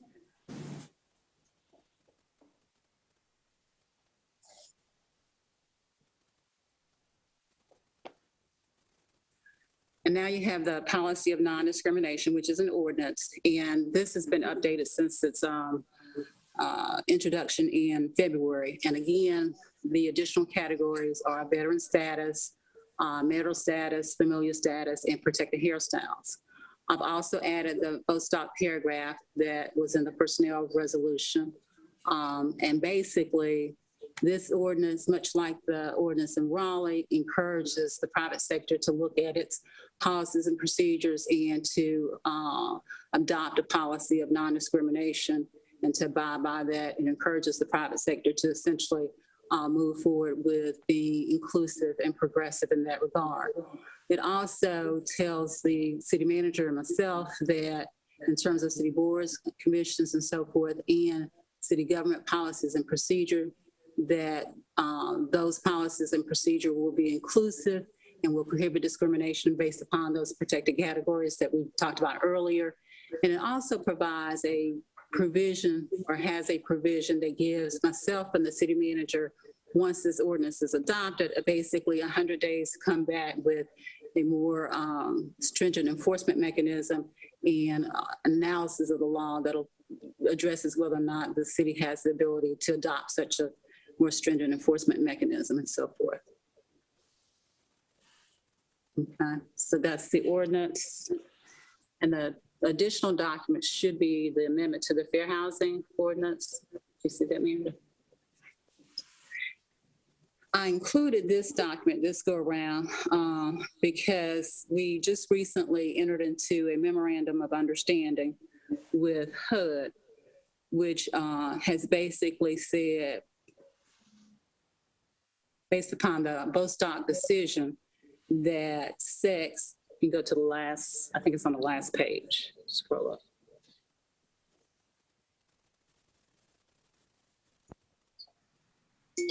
That based upon the Bostock decision again, which has basically said the term sex or on the basis of sex includes sexual orientation, gender identity, and gender expression, that the Fair Housing Act prohibits discrimination based upon those protected categories. And the city, quite honestly, has applied that interpretation for some time now, but based upon the MOU with HUD, we decided to go ahead and put it in the ordinance itself. So you do have that as a new item in your package this go around. So I'll be happy to answer any questions with respect to that. And then Meredith will address the revisions to the study subcommittee resolution.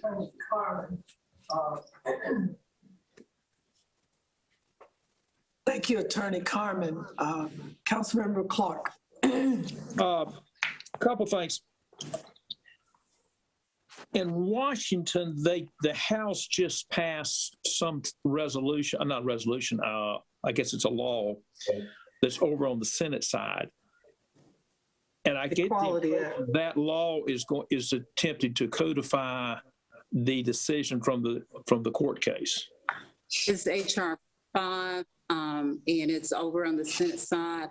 And what it does is codify essentially Bostock, that decision, in the various federal laws relating to employment, public accommodation, housing, and across the gamut, basically. Okay, so obviously we all took an oath to uphold the Constitution and laws of the United States.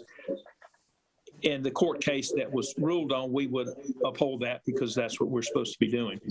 There are two areas of this that are also in the news. One has to do with folks that have male genitalia participating in female athletics teams. Do we address that at all? It does not really address that because there is no mechanism, and I don't think the city would be inquiring as to one's sexual identity or sexual gender and so forth. So it does not. Thank you. And I don't think the law that Washington's working on addresses that either, does it? I'm not to my knowledge, but I'll be happy to double check. No, fine. Thank you. Any other questions or comments? Councilmember Scipio and then Councilmember Larson. Yes, for the City Attorney Carmen, under the non-discrimination policy, when we're talking about enforcement, I'm just a little confused. Is the enforcement within the city's operations, its staff and operations, or is that enforcement implying how we enforce it throughout the city outside of the governmental entity called the City of Winston-Salem? You actually have two components. You have the internal, which is the city operations and so forth. So once this is adopted, it becomes applicable to city operations. So we'll look internally at boards, commissions, and so forth to make sure our own operations are in order. Now, in terms of external third-party operations, it merely encourages those entities to look forward to inclusiveness and to adopt provisions prohibiting discrimination. The piece that will come later, after the 100 days, will be whether or not there is an opportunity for us to add teeth to what we can do as it relates to third-party organizations. Does that make sense? Yes, that cleared up a little bit of the mud. Thank you. Councilmember Larson, did you have a question or comment? Yeah, I think that would basically answer the question that I had, is this particular ordinance affects really only the city functions and employees, city sites, city operations. It does not impact the broader Winston-Salem community per se. From a requirement standpoint, that is correct. Right. As it relates to third parties, it certainly encourages them to look at their own operations and to adopt policies of non-discrimination. But we do plan on coming back with a phase 2 to address what can be done from a requirement standpoint. And we may have some federal regulations by then that will back us up. There will likely be some additional regulations, right? Thank you. Councilmember Mundy. Thank you, Chair Adams. I agree that if we had all of the federal laws in place, this wouldn't be necessary at all. That it was much easier to get that equality bill through the House than it will be to get it through the Senate, but I still have my fingers crossed. And if that's the case, this effort could become redundant, but I don't want us to sidetrack or not move forward with this, because if it doesn't pass the Senate, I would like for us to be ready to move on this. I just want to remind folks that one of the I guess one of the reasons that this has come to light so much here in Winston-Salem over the past few months, besides the moratorium or the sunsetting of the law from the General Assembly, HB 142, I believe it was, we had a facility in Winston-Salem that declined to do business with a same-sex couple that wanted to use their facility. So right now, it is illegal for anyone on the council except me to go to any business in Winston-Salem and be denied service, to be denied goods, to be denied accommodations. It's illegal for 7 of you. It is legal for any business who has deeply held beliefs to tell me, I can't do business with you because you're gay. And I'm not the only gay person in Winston-Salem. So we're not all equal right now. And this NDO, to Councilwoman Scipio's point, the previous resolution would do so much to help a group of people who has been treated so badly. This non-discrimination ordinance would do so much to help people who are legally being discriminated against every single day. The group of people who has the highest suicide rate every single day. The group of people who gets kicked out of their homes because of who they are. The people who it's told by their church, like they were today, if you read what our friend the Pope said, they're not worthy. So it's a shame that we have to fill in for the federal government, but we, until we do, are on the wrong side of history. And we can stop that damage now. Thank you, Councilmember Mundy. Councilmember McIntosh. Just very quickly, I know we need to move on.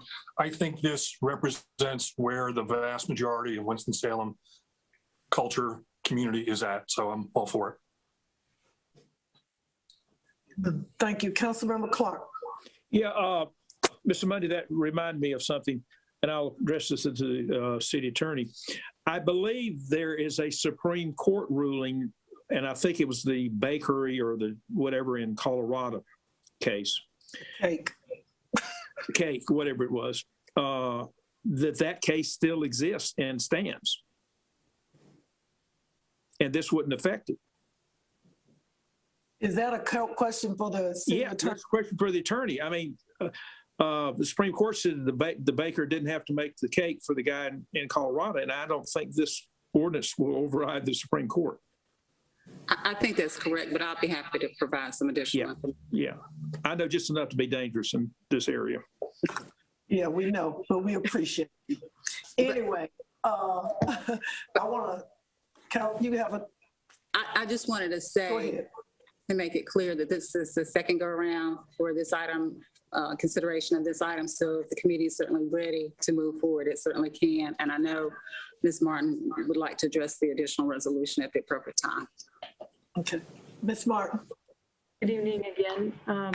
Main changes that are occurring in the resolution from this month to last month include the subcommittee for the HR, for the Human Relations Commission The resolution is not, we've changed it to where 2 HRC members will be on the committee, but there's no finite number of members on the subcommittee. Also, it's an 18-month subcommittee. They'll do their work plan within that 18-month period, holding public input sessions and engagement periods, putting together a priority list of actions that our community should address. So Wanda Allen Abraha is also on the call as she works directly with the Human Relations Commission if you have any questions related to that. Thank you. Ms. Abraha, would you like to make a comment? Good afternoon, Mayor Pro Tem Adams, Mayor Joines, members of the committee and City Council. No, I really didn't have much to add to that other than the fact that the Human Relations Commission is committed to doing whatever it is that the City Council needs for the commission to do to ensure the success of the state subcommittee. Definitely, we know that there will be 2 members of the commission who would be more than happy to serve and to be able to assist again as needed. So that's pretty much it. Thank you. Well, the world is changing, people.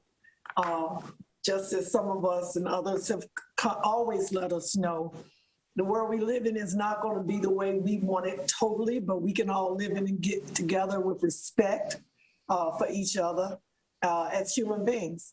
Attorney Carmen, so can we either move this to Monday or do we need to wait until April? You can go ahead and move it to Monday night. Okay. Take a vote to send it forward. Very good. Thank you so much for everything you did with it. And again, Ms. Martin, thank you as well. And Dr. Abraha. It is at this time right now, we can entertain a motion to move this item forward for the vote on Monday night's council meeting agenda. I would like to move that forward. I'd like to make the motion to move this item forward, G6, item G6. Councilmember Monday has made the motion. I need a second. Second. Vice Chair Scipio has seconded it. Roll call vote. Vice Chair Scipio? Yes. Councilmember Clark? Yes. Councilmember Monday? Aye. And the chair votes aye. Thank you all so much. The motion has been moved and approved. Next item, City Clerk. Oh, I need to make a change because you all were so talkative today. We're not going to be able to finish all of this, I don't think, and we're going to, because the signed ordinance is for information, we're going to move Mr. King to go ahead and do the UDO for CC8 to start that, because that one is hopefully for council meeting. Go ahead, Mr. King.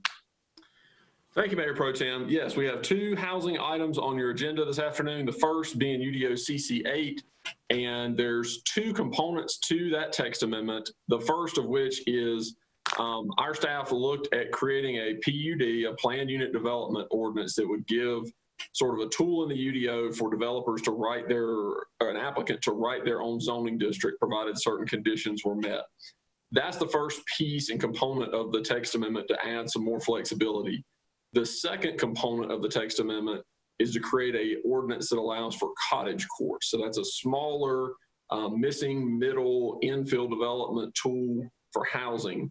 And so Tiffany White on our team should be on board, and I believe she's got a presentation to share with you to kind of go into this into some more detail. So Tiffany, if you're ready, feel free to go ahead and begin your presentation.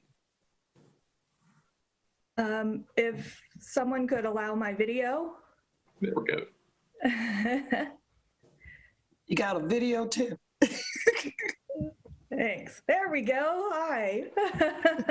Good evening, Mayor Joines, Mayor Pro Tem Adams, and council members. My name is Tiffany White. I'm a project planner with Planning and Development Services. I'm going to try to be very efficient with my presentation for you tonight. As Aaron mentioned, I'm here for UDO CC8, which is to amend the UDO for 2 separate items, the mixed use special use district, and to add provisions for cottage courts. Next slide, please. As part of this year's work program, the Planning Board asked staff to address recommendations for 2 separate items that came out of a 2020 Innovative and Land Efficient Residential Development Report to look at planned unit developments, PUDs, and cottage courts. In addition to that report, Legacy makes numerous references to increasing housing variety and residential choice by encouraging a mixture of residential densities and housing types through land use recommendations. Next slide, please. The Winston-Salem Forsyth County Housing Study and Needs Assessment also recommended helping to meet the need for 15,000 new housing units with a strategy to fill housing stock with missing middle housing structures and smaller size units. As a reminder, missing middle housing units encompass a range of housing types that include smaller units in either a single family or multifamily concept, as you can see in this image from Opticoast Design, who basically coined the missing middle housing. Next slide, please. So the first of the recommendations that came out of the Innovative and Land Efficient Residential Development Report that we moved forward was for planned unit development. In addition, the 2018 code assessment done by Code Right planners also recommended that we evaluate whether a PUD ordinance would be helpful. PUDs typically include a mix of residential and non-residential uses and allow for some flexibility and innovation in design. As Aaron said, it's kind of a write your own zoning district. We had a PUD ordinance in Winston-Salem from 1973 to 1994, but when we got the UDO, that PUD was kind of separated into 2 separate items. One was the planned residential, or PRD, that was just the housing side, and the other was the mixed use special use, or MUS district, that combined residential and non-residential uses. Next slide, please. While our MUS district is similar to a PUD, it is not very flexible or user-friendly in its current form. It's not been used a single time since 2006, when it was modified to add several growth management area specific development standards.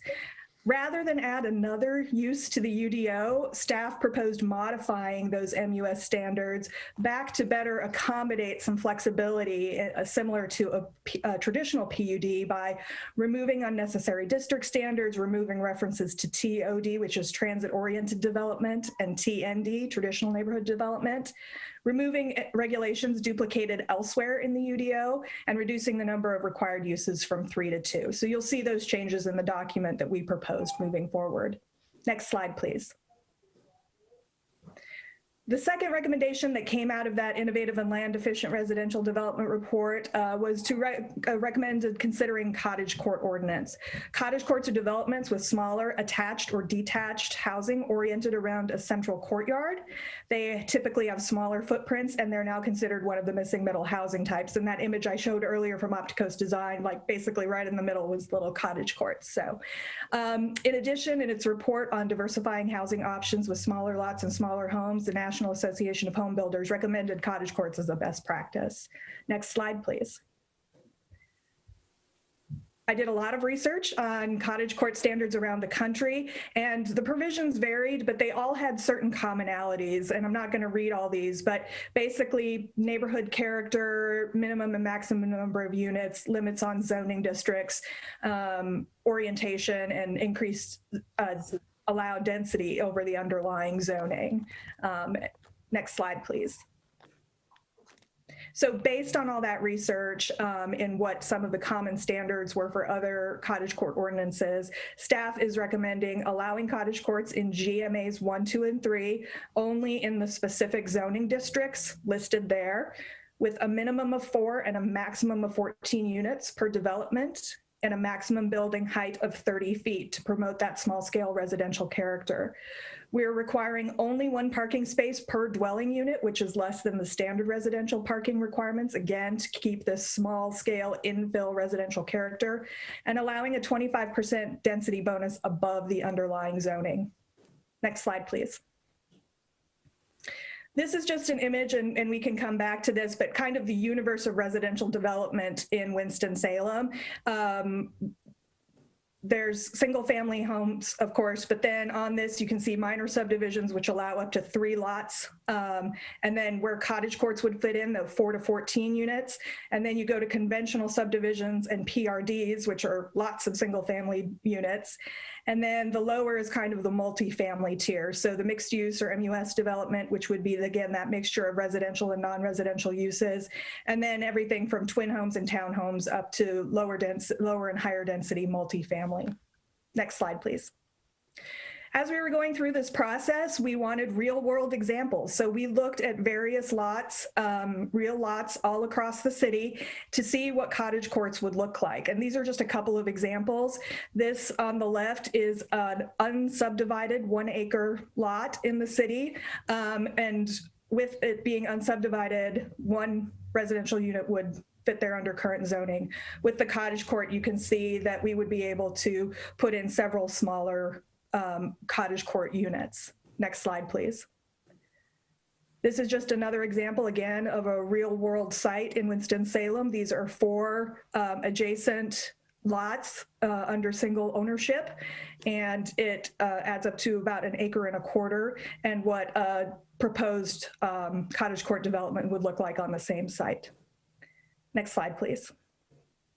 In summary, we believe that revisions to the MUS standards and adoption of cottage courts will expand housing choice in Winston-Salem and allow for innovative infill and development. These provisions will accommodate design concepts that have recently been proposed by developers but have not been allowed by current UDO standards. And the proposed standards will also further the recommendations of Legacy to allow for a variety of housing options to better serve community needs. Next slide, please. As you can see from everything that was included in your informational packet for this meeting, there were several briefings to the planning board on this item, in addition to numerous questions that came in that were answered. The result of all of that was that the planning board recommended approval of UDO CC 8 with a 7-2 vote at their February public meeting. And with that, I'm available for questions. Thank you. One of the things that impressed me the most about the planning board and their committee meetings, or just where there was comments from the realtors and other groups, it was made known in the minutes, if you read it, that was one of the realtors or developers commented that they'd never been to a zoning meeting and everybody agreed with what was coming forward. And the fact that the planning board zoning committee voted on this 7-2, it just allows everyone again to see we live in a changing world. And if we're gonna build 15 to 16,000 units of housing, and Mr. Councilmember Clark, you and I won't even be around when this is done. Nope. But this is another tool in a toolbox to allow developers and communities, and Councilmember Scipio, density, Councilmember Burt, density, back in the urban core communities where it was wiped away. Again, I commented to somebody that called me about this past week. I said, well, I don't know about you, but young people aren't interested in owning $2,000, $3,000 square foot houses. And out away from where all the happenings are. They want to live downtown. They want to be able to go to the deli, the coffee shops, walk their pets, take their children somewhere, ride the bike. So I commend all the members of the zoning and planning board that supported this. But right now, I'm going to call on Councilmember McIntosh to make a comment about this, because I know he's just excited as I am. I don't know if anybody on this call or is in the market for a house right now, or a new apartment, or you have children trying to buy a house, but we're in a condition like we were in when World War II ended and all the GIs came back. Housing is that short. We are really, prices in Winston-Salem are beating statewide anybody else in terms of the rate of increase. And that's because we have less supply and more demand. People are moving to Winston-Salem, and we're not building enough housing units to keep up with them. I don't think people are going to trip over themselves to use either one of these, but it will open up the opportunity for them to be used. I don't think we'll see radical change in any single neighborhood because of these. I think we'll see gradual managed density change. So I just think this is going to be very, very effective at just providing more equitable housing options. Councilmember Clark. Yeah, the first one, we say we don't have it, but I know the new apartments that went up right beside Bailey Power Plant have retail on the first floor and apartments above. There's a building on Trade Street. The first floor is the sports marketing company, and above that, I think, are condos that were for sale. So we've done things like this. I like them. I think it works more in an urban area.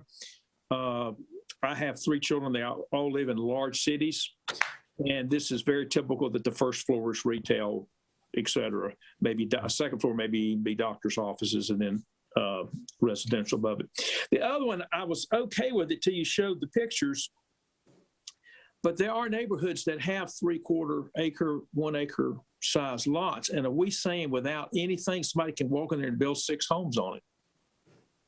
So I will say that it depends on what the underlying zoning district is as to how many buildings can be built on the lots. So, well, okay, let's say it's RS9, which is what most I have. So RS9, in order to build the minimum, which is 4 units, you would need 28,000 plus square feet. So a little more than half an acre in order to build the 4 units. So that's, I'm guessing, equivalent to RS7-ish. It's a little more than RS9, you'd get 1 more unit than you would get in an RS9 regular But if somebody had an acre lot, you're saying that could be 6 units. Right, because you could, again, Maybe it's 7. 4 units on a half acre, or a little more than half an acre. So with a full acre, you would get 6 units. So yeah, I got to think about that, because that could totally change. My mother lived on an acre lot. She has since sold and moved to a nursing home, but there were people that wanted to buy it and do just this, but they couldn't. But with this, and it would certainly be out of character for the neighborhood she was in, that suddenly you've got 6 houses where there was 1. Mr. King, could you help Mr. Clark with this, and then Ms. Scipio, Councilmember Scipio, and then we got 4 minutes, and I have to turn the gavel over to Councilmember McIntosh, and then we got Monday after Councilmember Scipio. Go ahead. Councilmember Clark, so it's not an all or nothing. So there are tools right now where folks can come in through that minor subdivision tool that Tiffany alluded to earlier, where they could take that same acre lot and come in with road frontage and cut that up into probably 4 or 5 lots today. So it's not like if you say no to this, that will never happen. What the cottage court tool does is allow us to look at that and sort of use a more planned approach, so we can coordinate access and minimize driveway cuts and share some of those amenities and some of those things. So there are already tools out there where folks can do some of that stuff today. So it's not all or nothing. And Mr. King or Tiffany, Ms. White, could you talk about for a second, there's still the zoning board review. There's pieces that are still in place. That means that you just can't do this without nobody saying anything or, approving it. Yeah, that was a big part of the discussion, Mayor Pro Tem, is I think there were some comments about, this needed to go through a rezoning process. And as I was kind of sharing with Councilmember Clark, that minor subdivision process, we process those at the staff level right now. We process hundreds of those a year, and you're really cutting up 3 or 4 lots or something like that. The cottage court gravitates much more closely to that than it does something needing a rezoning. I mean, the planning board already approves large subdivisions as a matter of right now, with dozens or hundreds of lots in them right now. So staff felt that slotting this in with a planning board review was the appropriate place on kind of that approval spectrum, given the fact we're talking about single family homes and single family zoning districts and the sort of relatively small nature of this. Councilmember Scipio, and then Councilmember Monday, and then we will wind up. Thank you. I listened to the discussions at Planning Board on when this was presented, and Councilmember Clark, I had a different reservation. My reservation was someone coming in and changing the East Ward, historic East Winston, with nothing but these little cottages, and I could see in 30, 40 years, we got the slums all over again. So I had my reservations, but I think the fact that when these little things get presented, they do have to go through, as I understand from Mr. King, a zoning, or rezoning to fit into the, no? It's a planning board review. I want to be clear. It's not a rezoning. Only the planning board review. But that means that the neighbors or the residents don't get to say whether they like it or not or want it. That's correct. So keep in mind, we already do that right now for subdivisions. And that's already the case. The planning board can approve 100 lots on, 50 acres of land right now. So for staff, it didn't feel appropriate to say, well, to get 7 lots or 7 units, you need to go through a public hearing process if you can do the other. So that's kind of the rationale for where we put this on the approval spectrum. All righty. So yeah, it is a touchy situation because the residents really would not be able to say they didn't want it or anybody else. So it might solve one issue called density, but it doesn't necessarily mean that it's going to stay in the character of the neighborhood and it fits well in that neighborhood. And I think that's the downside of the ordinance, although I think it's good to have the options there as choices for developers. Councilmember McIntosh, Chair McIntosh, I apologize. I know we are running over into your time. If you could be so kind to give me 5 more minutes. This is near and dear to my heart, so let's do it. All right, let's rock. Mr. King and Ms. White, can you answer to Ms. Scipio the fact that part of this deal is about appearance as well, and how these dwellings have to fit the neighborhood? You can't come in and build something that does not fit the appearance and the character. Councilmember McIntosh, you want to talk about? Yeah, I just want to talk about this as a matter of equity. Okay, I got a house. Most of us have houses. What we're talking about here is providing housing to people who can't get their foot in the door. Okay, and when we're talking about density, what we've talked about for years is walkability and sitting on your front porch and things like that. This promotes that. The economics of this are not going to allow people to do what I'm hearing from a fear factor. This isn't going to be a slam dunk. People are not going to be doing this right and left. And we talk about little shacks. After World War II, we had Levittown's, and builders came in and did thousands of homes because thousands of homes were needed. Those homes you see in Ardmore, on sort of what people call lesser Ardmore, you see them in West Salem on streets off of Broad Street. Those houses were built on every spare piece of land in what was then Winston-Salem at the time. I had 2 of them right next door to me out on Woodbriar Road. And I get a sense that we look down our nose sometimes at things like that are smaller, and that other people, those people are going to live in them. We just need more houses, and people need good places to live. And this is a tool that we can use at very little cost to the neighbors, and just provide more housing. That's what we need to do. Councilmember Monday. Thank you, Mayor Pro Tem Adams. A question for Mr. King. One of my constituents told me that I need to ask hard questions, and I'm still learning about zoning, but this particular constituent keeps an eagle eye on zoning issues.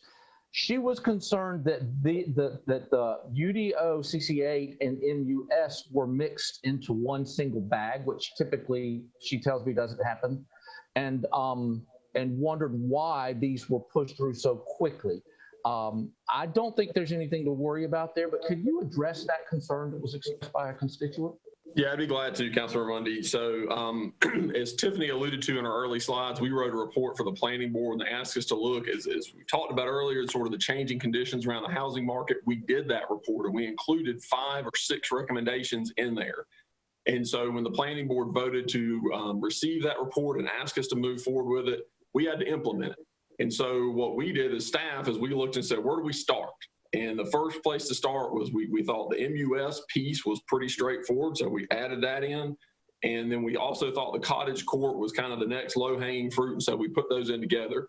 And Councilmember Mundy, you hadn't been on the council that long, but we've had 300 UDO text amendments, and that is something that has been a challenge. So rather than doing onesie-twosies, we put these together. And that's not the first time we've done that. We've done it on several occasions, but putting sort of 2 separate items that kind of fall under the same topical umbrella is not uncommon. That's one of the things that we did with this. So that's why we got to this point. The second piece about this being rushed through, one, we presented this report to the planning board, Tiffany, probably a year ago when we did the initial report. And then as we started pulling this through, this was talked about at length in January at the planning board's public hearing meeting for probably 40 some odd minutes. We brought it back at a work session for another probably hour discussion there. And then again, at the planning board's February meeting where they voted on this. In addition, our staff meets with a subcommittee of the Winston-Salem Neighborhood Alliance each month. And we've talked about this with them on several occasions in December, January, and February. So this is not something that staff is sneaking through in the middle of the night. This has been out there for public consumption. Those YouTube links are out there for anybody who wants to watch, and all the materials and questions that have been asked that Tiffany alluded to earlier are out there for public consumption as well. Thank you for dispelling those concerns. And I just want to say that I also agree with having many tools in our toolbox. Thank you. Councilmember Larson. I think the concern that Councilmember Scipio expressed may be a little more complex in the sense that what you could end up with, and we've seen this in preservation before, where houses are torn down to create land to develop more buildings, more houses on it. So the economics of creating a small courtyard cottage where you can get 6 or 7 buildings built on a lot that normally would be one house may come to play. Doesn't mean it's not a good thing to have new buildings, and it doesn't mean that there's not an appropriate need to have smaller houses where land is not being utilized properly. But I think that is a concern that I have, and I just have to watch it. I've seen it happen to big, expensive houses where they've torn down historic buildings to create other buildings. Thank you. I have to note for the record that items G7 and G9 will move forward to the April meeting, committee meeting, because we won't have time to get to them. But I do want to let everyone know that I need my council members and to kind of, get your mind right. We can't talk about affordable housing and 16,000 units, and we dealing with poverty in this town, whereas people are living at below 50% median income, families of 5 and 6 or 2 or even 1, a retired person or an elderly person or physically disabled person. This is that mindset that people use, that they think we're going to come through and disrupt their communities and their quality of life and the way they've known their neighborhoods forever. That's not going to happen, but honestly, we're going to have to, if the planning board could do a 7-2, we can go ahead and look at this too, because you know how hard it is for them to agree on a lot of things, but they voted 7-2. I feel very confident that this is the right thing to do. Council members, we're not going to do anything that would to make people think we're going to come in the night and do something to their neighborhoods. This is just another tool in the toolbox, as Ms. White and Mr. King said, that developers are not going to jump on it, but like we think. But for some areas, like in my neighborhood, there was 10 acres back there and they built 44 houses back there. 10 acres. It's density. And I've learned that I look at it like this, that they're good neighbors right now and we're getting along, and developers are going to pay their taxes and we're going to see money in the bank for our city. Do I need a motion for that? Okay, the city attorney is saying I need a motion, and then I'm going to end it, Councilmember McIntosh. Can I get a motion from the committee to approve that we move G7 and G9 to the April committee meeting? Motion on 8. I need to vote on G8. See, I've been here too long. Anyway, can I get a motion from the committee to move 8 forward? Approve G8. I'm hungry. Go ahead. I'll make a motion to move it forward without recommendation. It's the best I'll do right now.